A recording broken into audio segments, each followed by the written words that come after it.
Bonjour, ici Nicole depuis Terre du Sud pour la radio-télévision Attitude Énergie Santé. Donc on est dans le deuxième jour de notre préparation avant le 30 août où nous allons démarrer nos 28 jours de détox. J'avais choisi hier je vous avais annoncé qu'on allait parler de la chouette détox, pourquoi on avait nommé notre parcours chouette détox et de la relation que j'avais avec la chouette. Et bien en fait pas du tout, parce que ce matin ce n'est pas ça qui est monté, mais l'envie de vous parler des besoins du corps et des besoins de la cellule. Alors vous savez que notre corps est un formidable édifice qui est composé d'environ 10 000 milliards de cellules, et toutes ces cellules fonctionnent de concert, chacune dans sa spécialité, en harmonie avec ses voisines, en relation proche avec chacune des autres. Et c'est ça qui donne ce fonctionnement extraordinaire qui permet ce retour à l'homéostasie chaque jour. Et cette cellule, cette toute petite cellule, elle a des besoins. Et les besoins sont les mêmes, quelle que soit sa spécialisation. Donc le premier besoin, c'est d'avoir chaque jour des nutriments.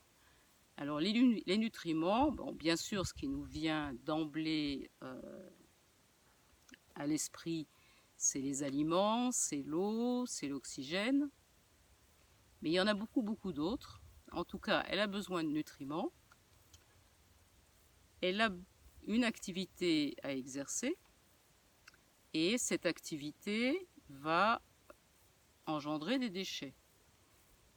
Et ces déchets doivent être éliminés. Donc, elle a des besoins de nettoyage.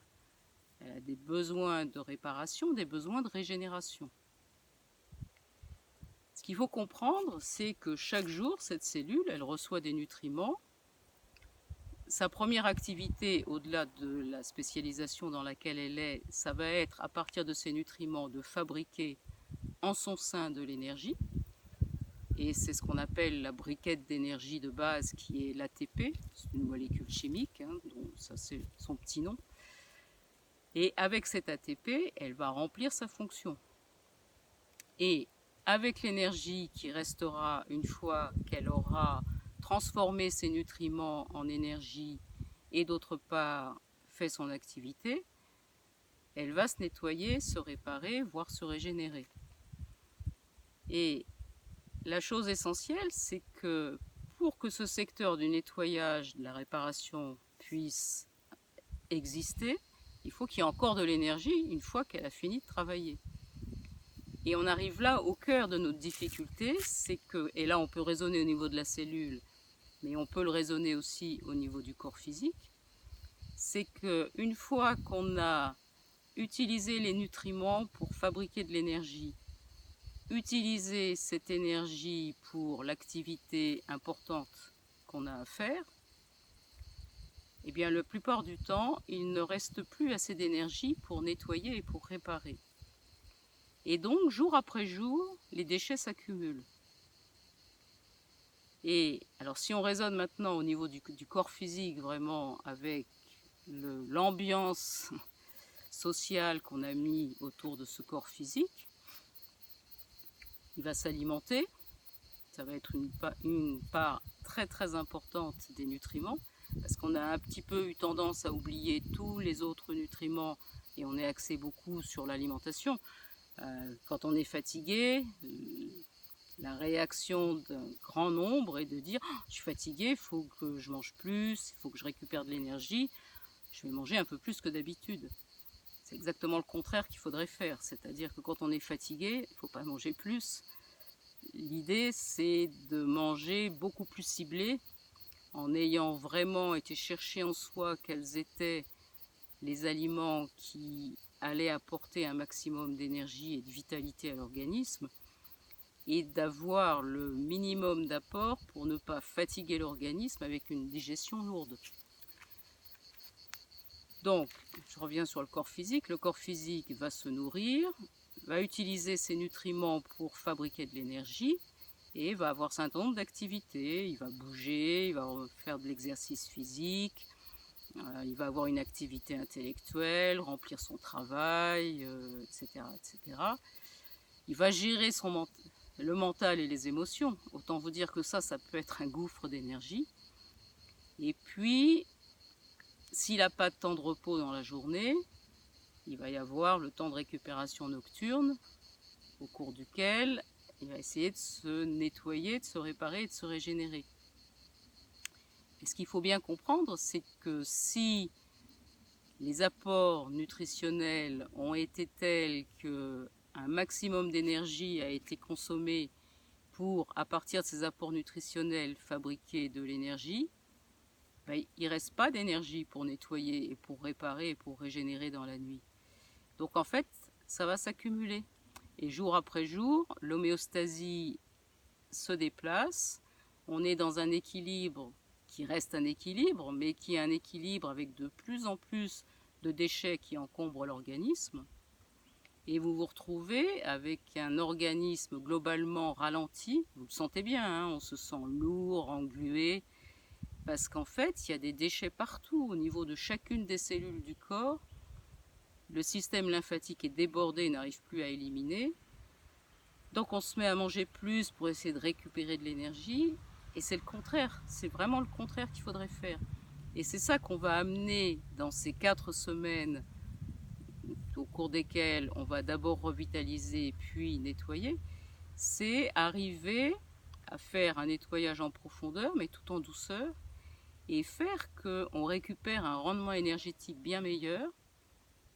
Et on verra au fil des jours comment choisir ses aliments, comment boire, quand boire, comment se reposer en plus de la nuit, dans la journée, comment arriver à avoir des temps de repos réguliers dans la journée, comment arriver même à accéder à un endroit où on peut se reposer en agissant.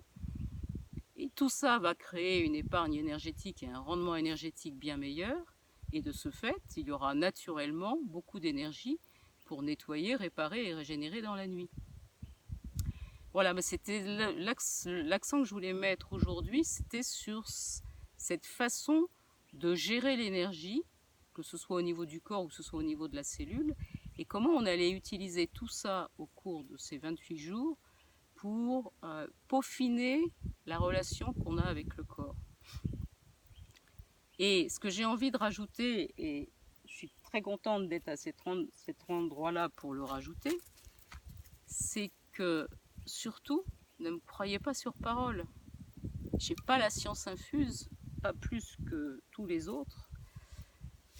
Et il va falloir que, au cours de ces 28 jours, l'exercice, moi, que je vous demande vraiment de faire, c'est, mais il faut que ce soit aussi léger et que vous ayez envie et que ça vous mette en joie, mais c'est d'aller en profondeur en vous, voir si ce qui se dit dans les vidéos résonne ou ne résonne pas.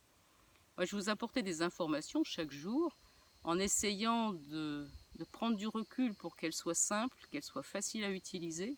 Donc celle d'aujourd'hui, c'est finalement assez simple.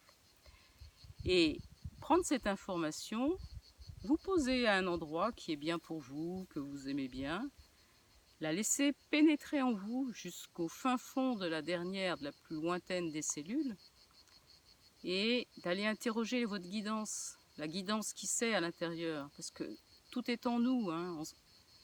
Pour nous, on sait tout. Et voir si ça résonne en vous, et comment ça résonne, et comment vous allez appliquer ça à vous. Parce que je vais essayer de ne pas tomber dans le piège, et je vais essayer, au cours de ces 4 semaines, de ne jamais vous donner une formule toute faite, un mode d'emploi qu'il n'y a plus qu'à appliquer, mais de vous donner des clés, et avec ces clés, vous allez trouver le vôtre de mode d'emploi.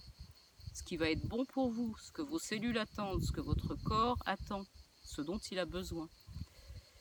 Voilà, je vous souhaite une excellente journée et je vous dis à demain dans la prochaine vidéo.